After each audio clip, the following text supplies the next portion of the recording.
तो हेलो दोस्तों, मैं हूं आपका दोस्त और होस्ट सुनील और आप सुन रहे हैं सुनील हॉरर स्टोरी।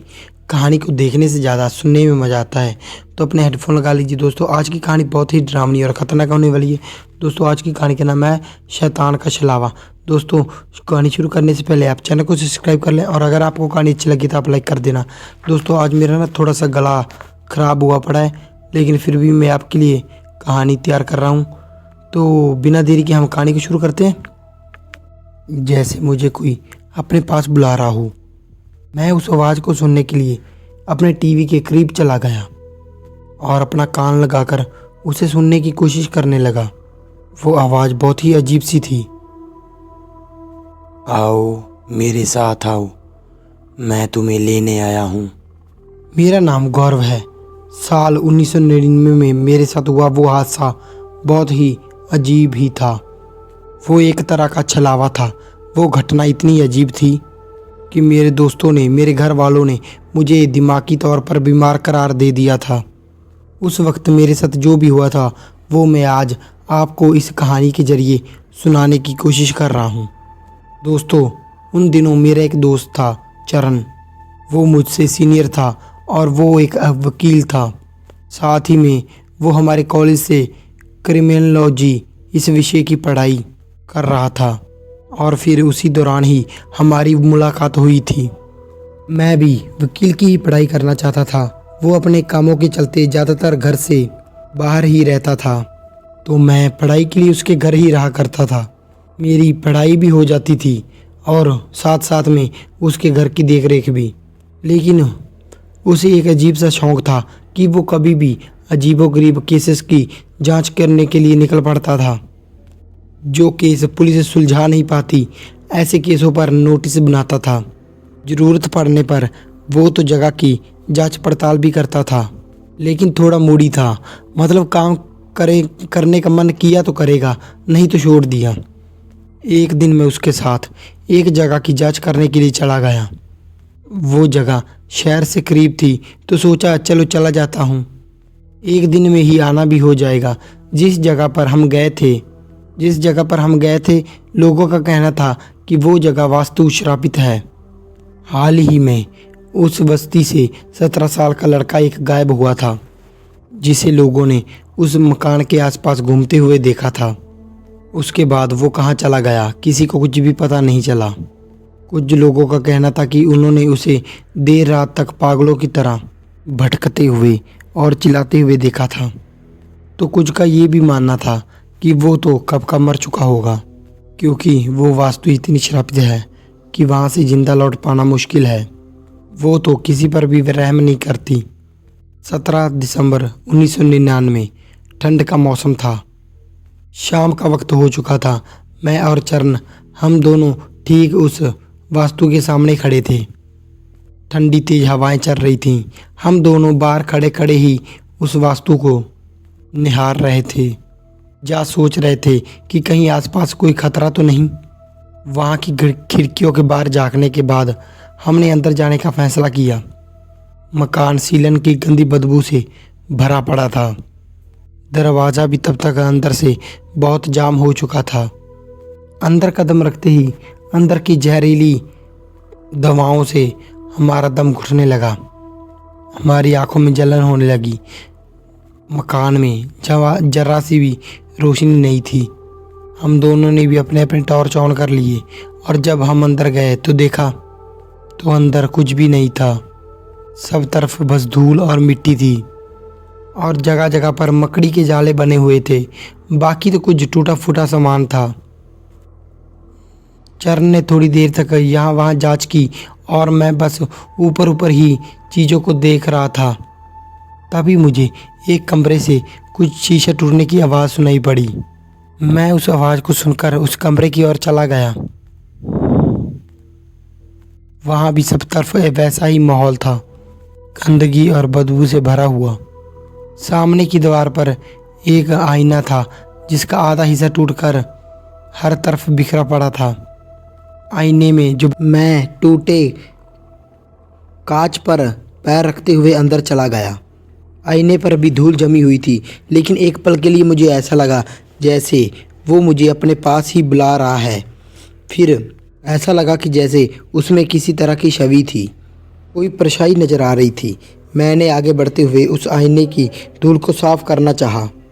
थोड़ी दूर हटाने पर मुझे ऐसा लगा कि जिससे उसमें कुछ अजीब सी परछाई है। मैंने उसे ठीक से देखने के लिए और थोड़ा साफ किया। धीरे धीरे एक बहुत ही डरावनी छवि अंदर से उभरने लगी। वो बड़ी बड़ी आंखों से मुझे गुस्से से घूर रहा था। ऐसा लगा जैसे मैं किसी शैतान के चेहरे को देख रहा हूँ। लगा जैसे कुछ बहुत ही बुरा होने वाला है। और अगले ही पल मुझे एक बिजली का झटका सा लगा और ठीक मैं पीछे हट गया। मेरे पीछे चरण खड़ा था। मैं उससे टकरा गया। उससे मुझे संभालते हुए पूछा, क्या हुआ? मैं उस वक्त तक पसीनों पसीना हो चुका था। कुछ नहीं। ऐसा लगा जैसे आईने से मुझे कोई घूर रहा है। उसने मेरे सर पर मारते हुए कहा, इडियट, मैं कब से तुम्हारे पीछे खड़ा हूँ। तूने मुझे देखा होगा। मुझे उस वक्त समझ नहीं आया कि वो सब क्या था। मैंने अपना पसीना पोंछते हुए कहा, हाँ, या शायद, चलो यहाँ तो कुछ भी नहीं है। मेरी बात में हामी भरते हुए उसने भी कहा, मुझे भी यही लगता है। यहाँ कुछ भी दिखाई नहीं दे रहा, ना कोई सबूत है, ना कोई निशान। उस पल सच कहूँ तो मैं अंदर ही अंदर बहुत सारा डरा हुआ था। मेरे अंदर ही अंदर किसी तरह का बहुत ही अजीब सा डर लगने लगा था। इसीलिए मैं वहाँ से जल्द जाना चाहता था। उस दिन मैं वहाँ से सीधे लाइब्रेरी चला गया। चरण भी वहाँ से अपने किसी काम के लिए निकल पड़ा। दोस्तों से मिला, थोड़ी पढ़ाई की और फिर देर रात तक मैं थोड़ी देर बाद अपने घर के लिए चला गया, यानी कि जहाँ पर मैं रहता था, चरण के घर के लिए। जब मैं दोस्तों से मिला तब तक मैं सब कुछ भूल चुका था। रात में हमेशा की तरह मैं अपनी पढ़ाई करने के लिए बैठ गया, लेकिन आज भी मेरा पढ़ाई में ज़रा सा भी मन नहीं लग रहा था। मुझे नींद भी नहीं आ रही थी। बस सब कुछ अजीब सा महसूस हो रहा था। उस माहौल में कोई मेहनूसियत थी। कुछ अपशगुन सा लग रहा था। मुझे। मैं फिर बोर होकर कुछ देर कर उठकर बाथरूम में चला गया। चेहरे पर पानी मारकर मैंने आईने में देखा। मुझे एक पल के लिए ऐसा लगा जैसे कोई मैं तेज रोशनी देख रहा हूँ। कुछ पल के लिए तो मेरी आंखें चौंध गईं। आंखों को मसलते हुए मैंने ठीक से देखा तो मेरी नाक से खून निकल रहा था। मैंने जल्दी से खून को साफ किया और अपना हाथ धो लिया।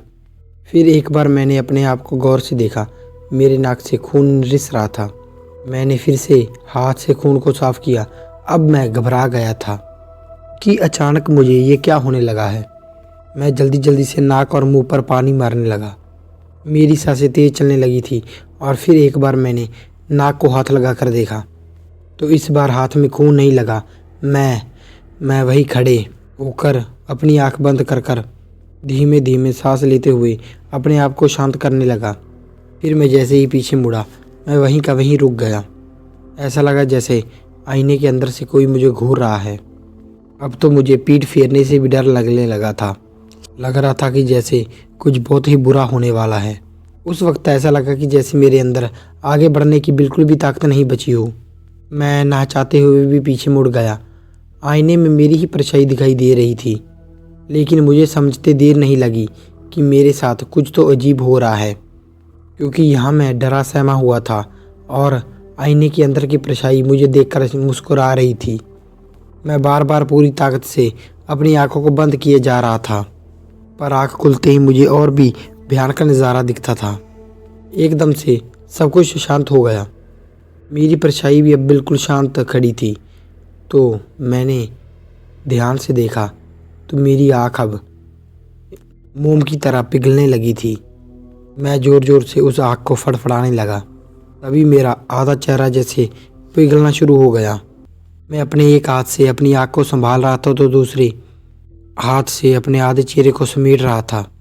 मेरा चेहरा किसी लकवा मारे हुए चेहरे जैसा टेढ़ा हो चुका था। ना तो मैं कुछ बोल पा रहा था और ना ही हिल डुल पा रहा था। मेरा दम घुटने लगा था। मेरी गर्दन तो इस तरह मुड़ी थी कि मुझे लकवा मार गया हो। मैं कुछ कर पाता तो तब तक आसपास का सारा माहौल ही बदल गया। अगले कुछ पल में मैं उस घर में था, ठीक उस आईने के सामने जिसे मैंने शाम को देखा था। और अब उसमें मेरी परछाई नहीं थी, दूसरी ही कोई परछाई थी जो मेरी तरफ पीठ किए हुए खड़ी थी। सर से लेकर पाँव से लेकर उसका पूरा बदन कपड़े से ढका हुआ था। आखिर ये है कौन और क्या चाहता है? मैं दोनों हाथों से अपने फेस को संभालते हुए देखना चाहता था। मेरे साथ ये सब ऐसा क्यों हो रहा है? मैंने किसी तरह एक हाथ को चेहरे से हटाया और वो परछाई पीछे मुड़े इससे पहले पास से एक बोतल उठाकर उस आईने को तोड़ दिया। आईना टूटते ही ऐसा लगा जैसे मेरी रुकी हुई सांस फिर से चलने लगी हो। मैं दौड़कर ही बाथरूम से बाहर चला गया और अपने हाथों से अपने चेहरे को टटोल कर देखा। सब कुछ नॉर्मल था, कहीं पर भी खून नहीं था। मैं जल्दी से अपने कमरे में चला गया और चरण के ऑफिस में फ़ोन लगाया, लेकिन उसके ऑफिस का फ़ोन बंद आ रहा था। मैं उसी वक्त कुछ कपड़े और अपना सामान कुछ लेकर उस घर से निकल गया और वहाँ से निकलकर सीधे अपने घर चला गया। मैंने उस वक्त चाहकर भी माँ को कुछ नहीं बताया। अगर मैं माँ को अपने साथ हुए घटना के बारे में बताता तो शायद माँ मुझे घर से बाहर ना जाने देती, इसीलिए मैंने उन्हें कुछ नहीं बताया। जब तक मुझे यकीन नहीं हो जाता मैं किसी को भी कुछ भी बताने वाला नहीं था। कुछ दिनों तक तो मैं अपनी माँ के साथ रहा। घर वालों और अपने दोस्तों के साथ वक्त बिताने की वजह से मैं कुछ ही दिनों में वो सब कुछ भूल गया। फिर एक दिन दोपहर मैं अपने घर में टीवी देख रहा था और टीवी देखते देखते मेरी आंख झपकने लगी थी। टीवी में अचानक से लाइन्स आनी शुरू हो गई और फिर टीवी की आवाज़ भी खरखराने लगी। वो पुराने ज़माने का टीवी था, तो मैं उठकर टीवी के पास गया और उसे 3-4 बार ज़ोर ज़ोर से थपथपाने लगा। काफ़ी देर तक वही करने से मुझे बहुत गुस्सा आ गया। कई बार फ़ोटो आता था फिर वही हो जाता था, तो मुझे गुस्से में मैंने फिर टीवी बंद कर दिया। मैं कुछ कदम आगे बढ़ा ही था कि टीवी अपने आप चालू हो गया। मैंने देखा तो टीवी में बीच बीच से एक अस्पष्ट सा चित्र आ रहा था और बीच में ही ऊपर से नीचे सरकती हुई रेखाएं बन रही थी। लेकिन उस वक्त मैं ये सोच रहा था कि टीवी अपने आप कैसे चालू हो गया। उसमें से किसी तरह की हल्की सी आवाज़ भी आ रही थी, जैसे कोई मुझे अपने पास बुला रहा हो। मैं उस आवाज़ को सुनने के लिए टीवी के करीब चला गया और अपना कान लगाकर उसे सुनने की कोशिश करने लगा। वो आवाज़ बहुत ही अजीब सी थी। आओ मेरे साथ आओ, मैं तुम्हें लेने आया हूँ, आओ। उस आवाज़ के साथ साथ ही टीवी में वही परछाई बनना शुरू हो गई। मेरा सर चकरा गया था। मैं बार बार उस टीवी को बंद करने के लिए बटन दबा रहा था, लेकिन उस वक्त टीवी बंद ही नहीं हो रही थी और अब वो आवाज़ बढ़ती ही चली गई। आओ मेरे साथ आओ, मैं तुम्हें लेने आया हूँ, मैं तुम्हें मार दूंगा।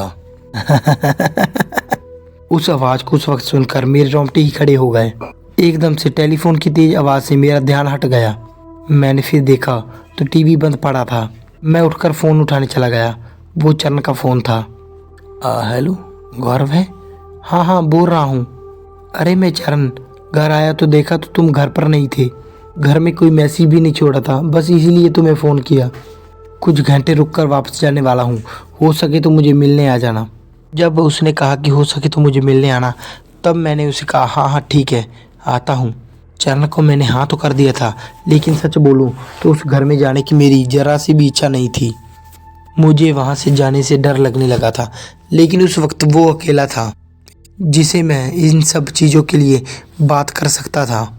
इसीलिए मैंने उस घर में जाने का वापस से निर्णय लिया। असल में वो घर चरण का ही था।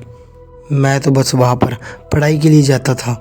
वो पेशे से वकील होने के कारण ज़्यादातर ऑफिस से बाहर ही रहता था। मैं तो बस यही चाहता था कि उसके साथ रहकर मुझे भी थोड़ा बहुत कुछ सीखने को मिल जाए। मैंने 1-2 बार बिल बजाई, लेकिन चरण ने दरवाज़ा नहीं खोला, तो मैंने अपनी पास की चाबी से दरवाज़ा भी खोल दिया। मैं घर के अंदर गया, तब चरण शायद नहा रहा था, लेकिन वो नहा रहा था, मैं अपने कमरे में नहीं गया। मैं वहीं बाहर सोफे पर बैठकर उसके आने का इंतज़ार करने लगा। कुछ ही मिनट बाद चरण उससे बाहर आ गया अपने कमरे से। मेरे पास वाले सोफे से बैठते हुए उसने पूछा, और बताओ पढ़ाई वही सब कैसा चल रहा है? मैंने भी फिर सहमी हुई आवाज़ में ही उसे जवाब दिया, भैया ठीक ही चल रहा है सब कुछ। फिर से उसने अचानक से मेरी ओर देखते हुए कहा, अच्छा तो वो जो हम घर गए थे ना, उस केस का क्या हुआ? उस केस की छानबीन की तुमने? कुछ पता चला? मैंने तभी थोड़ा डरते हुए कहा, नहीं नहीं चरण भैया, असल में मैं जब से वहाँ से लौटा हूँ ना, तब से मुझे बहुत ही अजीब अजीब से ख्याल आ रहे हैं। आप समझ रहे हो ना मैं क्या कह रहा हूँ? मुझे अजीब अजीब से भ्रम होने लगते हैं, पता ही नहीं चलता मेरे साथ क्या हो रहा है। ऐसा लगता है जैसे सब छलावा है, सब झूठ है, पर समझ में नहीं आता। मैंने चरण को अपने साथ हुई घटना के बारे में बताया कि जैसे उस आईने के उन घर के देखने के बाद ही मेरे साथ ये घटनाएं शुरू हो गई थी। पर मेरी बात पर विश्वास करने के बजाय उसने मुझे समझाना शुरू किया, और फिर मुझे समझाते हुए वो बोला, शायद तुमने भी कुछ अजीब केसेस के बारे में पढ़ लिया होगा और तुम्हारे मन में डर बैठ गया होगा। कुछ नहीं ऐसा होता, तुम थोड़ी देर आराम करो, डर अपने आप दिल से निकल जाएगा। मैंने चरण को बताया कि मैंने सच में अपने कमरे में शैतान को देखा था, लेकिन वो मुझे उठाते हुए अपने कमरे के अंदर ले गया और आईने के सामने खड़ा करते हुए मुझसे बोला, देख देख आईने में और बता कहाँ है शैतान? है यहाँ कोई शैतान? है अगर तो बाहर आए। मैं आईने में गौर से देखने लगा। ऐसा लगा जैसे उस आईने की सतह किसी पानी के तरंगों की तरह हिल रही है। मैंने थोड़ा और गौर से देखा तो मुझे कुछ उस शीशे के पीछे धुंधला सा और दिखाई देने लगा, जैसे कोई पानी के अंदर से बाहर आ रहा हो। मैंने झट से अपनी आंखों को बंद करते हुए कहा, देखो देखो चरण भैया, वहाँ कुछ है, देखो देखो उस आईने में। और जब मैंने पीछे मुड़कर देखा तो चरण भैया वहाँ नहीं थे। मैंने घबराकर यहाँ वहाँ भी देखा, लेकिन वो घर में कहीं नहीं थे। लेकिन तभी मेरा शरीर खड़े खड़े ही कँपकँपाने लगा और उसी पल फ़ोन की घंटी बज उठी। हेलो गौरव, मैंने डरते हुए जब फ़ोन को उठाया तो उसने आगे से गौरव नाकल लेकर बुलाया। वो चरण की आवाज़ थी। मैं चौंक गया था और मैंने घबराते हुए उससे पूछा, चरण भैया, क्या अभी आप घर पे नहीं थे? नहीं, मैं घर आया तो था, लेकिन जल्दी में था तो निकल पड़ा। तुम्हारे घर जब फ़ोन किया तो मुझे माँ ने बताया कि तुम मेरे घर चले गए हो, इसीलिए बस तसल्ली करने के लिए फ़ोन किया था। मुझे चरण की बातों ने और भी डरा दिया था। मैं सुन रह गया था। मैंने ज़ोर से फ़ोन को पटक दिया। मतलब अब तक जो मेरे साथ हुआ था वो भी एक वहम था। चरण यहाँ पर था ही नहीं। मैं तो बस वहाँ से जाने की तैयारी करने लगा। मैं अपना बचा कुचा भी सामान बैग में भर लिया कि तभी घर की बेल बज उठी। मैंने दरवाज़ा खोल कर देखा, बाहर मेरी माँ खड़ी थी। उसे देखते ही मेरे आंखों में से आंसू आ गए। उसने मुझे सहलाते हुए पूछा, क्या हुआ, रो क्यों रहे हो? मैंने माँ को पहले से ही अलविदा अंदर आने को कहा और मैं तब उसके गर्दन पर अपना सर रख कर रोने लगा। मैंने अपनी माँ को वो सब बताया जो मेरे साथ हुआ था। मेरे पीछे कोई शैतान पड़ा है और वो मुझे मारना चाहता है। कोई शैतानी चीज़ है जो मेरी पीछे भी जान के पड़ी है। तभी माँ ने मुझे समझाया, चिंता मत करो बेटा, मैं हूँ ना, मैं तुम्हारे लिए कुछ, तुम रुको, मैं तुम्हारे लिए चाय बना कर आती हूँ और फिर हम अपने घर जाकर ढेर सारी बातें करेंगे। माँ मुझे हौसला देते हुए किचन के अंदर चली गई। मैं भी अपने आप को समझाने लगा कि अब माँ आ गई है तो डरने की कोई बात नहीं है, सब कुछ ठीक हो जाएगा। और उसके अगले ही पल कोई दरवाजे पर खड़ा था। मैं दरवाजे के पास गया और दरवाज़ा खोलकर देखा तो दरवाजे पर मेरी माँ खड़ी थी। उसे सामने देखकर मैं हैरान रह गया। मैंने जब हैरानी से पूछा, माँ तुम यहाँ? हाँ, लेकिन तुम इतने परेशान क्यों लग रहे हो? मैंने मुड़कर किचन के अंदर देखा तो किचन से मुझे बर्तनों की आवाज़ भी आ रही थी। तुम चलो मेरे साथ, मैं तुमको बताना चाहता हूँ कुछ, मैंने अपनी माँ का हाथ पकड़ते हुए कहा। हाँ वो तो सब ठीक है, लेकिन हुआ क्या है? तुम इतना डरे हुए क्यों हो? और फिर मैं माँ को खींचते हुए उस कोने के अंदर ले गया और फिर माँ को कोने में खड़ा कर एक बैट उठाया और माँ के साथ चला गया। मैंने डरते हुए ही अंदर झाँक देखा। माँ भी शायद मेरे उस बर्ताव से हैरान थी। लेकिन जब मैं वहाँ गया तो वहाँ पर कुछ भी नहीं था, बस कुछ चूहे थे जो बर्तनों के बीच से यहाँ वहाँ घूम रहे थे और उन्हीं की वजह से बर्तनों की आवाज़ आ रही थी। वो देखकर मैंने अपना सिर पटक लिया और मुझे अपने आप पर बहुत गुस्सा आ रहा था। मैं अपने बाल नोच रही थी, न जाने ये मेरे साथ क्यों हो रहा था और मुझे ये अजीब से एहसास क्यों हो रहे थे। मैंने अपनी माँ को सोफे पर बिठाया और उसे सब कुछ शांत रहते हुए बताया। माँ माँ, मुझे न कुछ दिनों से कुछ अजीब से एहसास हो रहे हैं। कभी कोई शैतानी चेहरा नज़र आ जाता हूँ तो कभी कोई भ्रम होता है। वो क्या चीज़ है पता नहीं, लेकिन वो मेरी जान के पीछे पड़ा है। मैं मरना नहीं चाहता माँ। चलो अब सभी इस घर को बंद कर कर अपने घर चलते हैं। मुझे यहाँ बिल्कुल भी नहीं रहना। माँ मुझे शांत करते हुए मेरे सिर पर हाथ फैलने लगी। तभी मुझे किसी तरह की बारीक हलचल मेरे कंधे पर महसूस हुई। कोई बारीक कीड़ा मेरे हाथों पर रेंग रहा था। मैंने उसे झटका कर दूर फेंक दिया और तभी फिर एक बार मेरे घर की बेल बजी। बात करते हुए और रोते रोते मैं आज शांत से चुप हो गया। मैंने एक नज़र अपनी माँ की तरफ देखा। माँ भी मेरी ओर देख रही थी। उसके चेहरे के भाव बिल्कुल अजीब से थे, बहुत ही भयानक थे। मुस्कुराते हुए बल्कि एकदम स्थिर। मैं धीरे से बारी के बाहर चला गया और सांस रोककर मैंने पीपे को बाहर झाँकने की तो कोशिश की। बाहर चरण और माँ दोनों खड़े थे। मैंने पीछे मुड़कर देखा तो अंदर जो चेहरा था उस औरत का तब चेहरा बदल चुका था। मतलब जो अंदर था वो अब और कोई बन चुका था। काला चेहरा, सफ़ेद आंखें और चेहरे पर वही डरावनी मुस्कान। उसके शरीर से हर तरफ से अजीब से कीड़े निकल रहे थे। माँ के रूप में वो एक शैतान था। हर बार की तरह जब मुझे होश आया तो मैं एक अस्पताल में था और मुझे पेड़ से बांधा गया था। तकरीबन 6 महीने तक मैं उस हॉस्पिटल में ही था। 6 महीने तक मेरा इलाज चलता रहा। मैंने डॉक्टर और घर वालों को कहते हुए सुना था कि मेरे दिमाग में कुछ बहुत बुरा असर पड़ा है। मुझे परेशानियां दिखाई देती हैं। कभी मैं आईने में अपने आप को देखकर डर जाता हूँ तो कभी गुस्से में मैं अपने आप पर हमला भी कर देता हूँ। आखिरी बार जब मैं घर वालों को बेहोश मिला था तब मेरे शरीर पर जगह जगह पर कांच से कटने के निशान थे। एक दिन माँ ने ही मुझे बताया था कि मैं जब घर पर होता था तब उन्होंने मुझे अपने आप से दीवारों से बातें करते हुए देखा था। कभी कभी तो मैं घंटों आने में खुद को घूरता रहता था। वो मुझे आवाज़ देती लेकिन मैं उसका कोई भी जवाब नहीं देता था। बेवजह अकेले फ़ोन पर बात किया करता था। मैंने उसके बाद उस शैतान को कभी नहीं देखा, लेकिन मेरे साथ जो कुछ भी हुआ था वो क्या था वो मैं आज तक समझ नहीं पाया हूँ।